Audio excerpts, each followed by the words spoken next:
tous. Alors Agnès a fait sa petite rentrée pour nous parler des deux grands chantiers dont elle a parlé.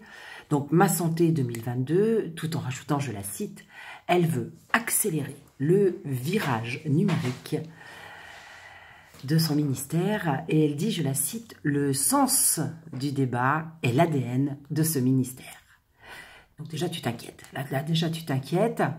Alors, je vais vous mettre le lien en dessous parce qu'il faut vraiment que vous alliez lire ce qu'ils ont prévu pour nous parce que ça va être du lourd. Alors, on va avoir la e-santé, mais on va avoir plein d'autres trucs. Alors, l'identification du patient ne repose pas encore systématiquement sur l'identifiant national de santé.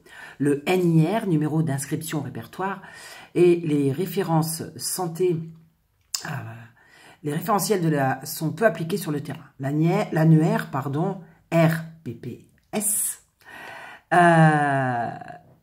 répertoire partagé des professionnels de santé ne concerne pas l'ensemble des métiers du sanitaire et du médico-social. Le déploiement de l'utilisation des messageries agréées MS Santé ne sont pas encore pleinement effectives. Le nombre de DMP, ça c'est le dossier médical partagé que fait déjà la Sécu avec toi. Donc quand ceux qui me disent « Ne jetez pas votre carte vitale, ce que vous dites madame c'est dangereux », eh bien vous allez voir. Alors, ce numéro de e-santé que tu vas avoir va être créé dès la naissance pour chaque usager. Un espace numérique de santé sécurisé et personnalisé lui permettront d'avoir accès à l'ensemble des données des services de santé tout au long de sa vie. Premier point. Deuxième point, il s'agira d'un compte personnel unique créé dès la naissance pour chaque citoyen, donnant accès à un portail personnalisé de services ainsi qu'à des applications de santé référencées. Il sera accessible sur tout support, smartphone, ordinateur, tablette, borne interactive et permettra à chaque usager de gérer l'ensemble de ses données personnelles de santé ainsi que tous les services numériques de santé. Et l'espace numérique de santé de l'usager répondra à plusieurs objectifs. 1. Faire de l'usager malade ou non. Écoute bien, ou non.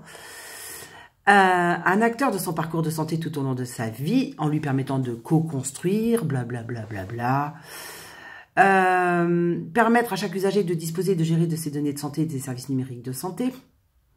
Accroître la confiance des usagers. Il faut que tu aies confiance en eux. Il faut que tu aies confiance en moi. Et de gérer ces données de santé et services numériques de santé. Dans l'ensemble des services numériques en fixant un cadre cohérent basé sur des principes éthiques et techniques portés par la puissance publique. Je vais tout vous donner, vous pourrez lire. Je n'ai enlevé aucun mot et remis aucun mot. Il sera l'outil privilégié personnalisé d'interaction entre les usagers et le système de santé et constituera un puissant outil d'éducation, de prévention, notamment pour les jeunes générations. En effet, de nombreux services numériques dédiés à l'éducation de la santé des enfants peuvent être imaginés au sein de cet espace. L'adolescent pourra disposer ainsi d'un accès privatif afin d'accéder à des informations personnalisées et relatives à la sexualité. Au sport, au sommeil, oui, parce que la sexualité, ça aurait été quand même, voilà. Les possibilités en matière d'usage de cet espace numérique de santé personnelle sont considérables. C'est pourquoi, s'il est positionné comme un axe majeur de notre politique de santé, à long terme, en tant qu'outil de parcours de vie, l'espace numérique de santé de l'usager sera créé automatiquement dès la création de l'INS, c'est-à-dire dès la naissance pour les citoyens, sauf, et ça retenez bien, si l'usager lui-même ou ses représentants légaux expriment un refus explicite. En clair, tu dois dire que tu ne veux pas être fiché. C'est hyper important. Concernant les données, applications aux services contenus, dans l'espace numérique de santé, l'usager pourra choisir lui-même qu'il souhaite figurer ou non dans son espace. En particulier, comme c'est déjà le cas aujourd'hui, le patient continuera de pouvoir s'opposer expressément à ce que des professionnels de santé alimentent son DMP. Le DMP fait partie intégrante de l'espace numérique de santé. Alors, elle dit aussi que ça implique de mettre toutes les mesures d'information et de pédagogie nécessaires pour garantir un choix éclairé des usagers. Ce choix éclairé devra porter sur la sélection des données qu'il souhaite ou refuse de voir alimenter son espace numérique, mais aussi sur les possibilités de remise en cause d'un consentement donné, notamment dans le cas d'applications de santé évolutive et apprenante. C'est marrant parce qu'on retrouve exactement la même chose vis-à-vis des droits sexuels pour les enfants dans nos écoles. Je dis ça, je ne dis rien. L'usager pourra donner un accès temporaire ou à toute ou partie de son espace numérique de santé et ainsi permettre à disposition ces informations médicales à un professionnel, un établissement de santé au travers d'un système d'autorisation temporaire. Des mécanismes de bris de glace et de géolocalisation devront être imaginés, notamment dans les situations d'urgence. Ben oui, il faut quand même qu'on sache où vous êtes. Hein. L'ensemble sera couplé à un mécanisme de traçabilité de tous les accès. L'espace numérique de santé constituera un outil privilégié d'interaction entre l'usager et le système de santé. Donc, il y aura un système d'échange. On va avoir une grande campagne télévisuelle. Vous allez voir, ça va. Ah ben, ils vont tout vous dire. Ils oublieront de vous dire que vous pouvez le refuser, mais les usagers pourront utiliser leur espace en tant que portail personnel des signalements. Alors ça, on ne sait pas bien pourquoi. La disponibilité de l'espace numérique sur smartphone sera probablement un vecteur de démocratisation de cette nouvelle modalité d'interaction entre les pouvoirs publics et les usagers. Progressivement, des outils de disposition de l'usager dans son espace de numérique de santé pour les appels au centre d'urgence, le développement des infrastructures de télécommunication à haut débit, telles que la 5G, favorisera grandement ce type d'usage en mobilité.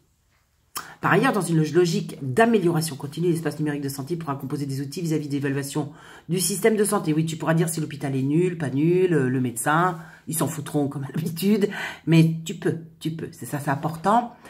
Dans une logique de dématérialisation et de simplification administrative, l'ENS proposera un mécanisme de signature électronique de documents administratifs et médicaux.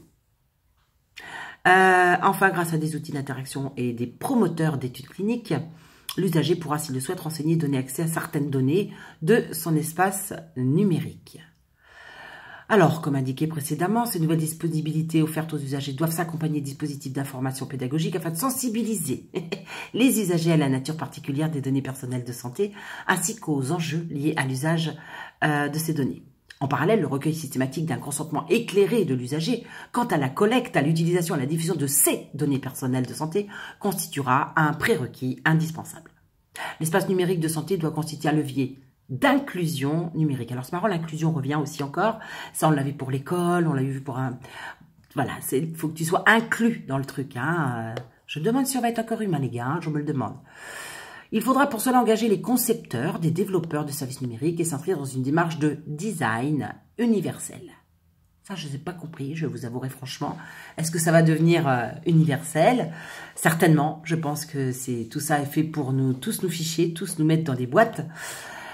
Il permettra ainsi d'accéder aussi bien aux services offerts par les acteurs publics, mais aussi les acteurs privés. Là, on peut s'inquiéter. Structurer une gouvernance forte et resserrée, dotée d'un bras armé effecteur. Vous en pensez ce que vous voulez, hein. Je vais vous donner le lien, hein. Vous pourrez lire tout ce que je viens de vous lire. Il est donc proposé de fixer clairement des rôles et des responsabilités des différents acteurs du système en matière de e-santé dans le cadre d'une gouvernance renouvelée. Un travail devra également être engagé dans le but d'apparier certains registres avec ces bases pseudonymisées. À tirer à voir dans le dictionnaire. Ces expérimentations auront notamment pour vocation l'élaboration de normes d'échange et d'interopérabilité sur les données, afin de permettre à moyen terme leur généralisation par la puissance publique. Voilà ce qui nous attend. Ce n'est qu'un début. Alors, on aura les téléconsultations, la téléexpertise, la télémédecine, les labs e-santé. Elle n'a pas oublié la protection de l'enfance en disant que les familles monoparentales ont des besoins spécifiques. N'oublions pas que Macron a dit qu'il allait donner beaucoup plus de pouvoir au PMI. Ouais, on a du souci à se faire. Et puis elle va, Madame Buzyn, débloquer, trop gentille, 50 millions d'euros à la psychiatrie. Bon, en même temps, on a rajouté tellement de choses dans le DSM5, hein, tout ce qui est la rébellion, tout ça, ça fait partie des maladies psychiatriques, donc il va falloir du personnel. Elle annonce pas mal de choses, Madame Buzyn, toujours avec son sourire mielleux. Hein. Allez voir, je vous mettrai le lien en dessous. Je pense qu'il faut vraiment vous intéresser à ça. Et je répète, hein, il va vraiment falloir apprendre à vous soigner par vous-même, parce que, waouh, on va être sacrément fiché. On saura où tu es, ce que tu as. Enfin, ça va être terrible. Ça va être terrible, et ce n'est qu'un début. À bientôt, mes amis.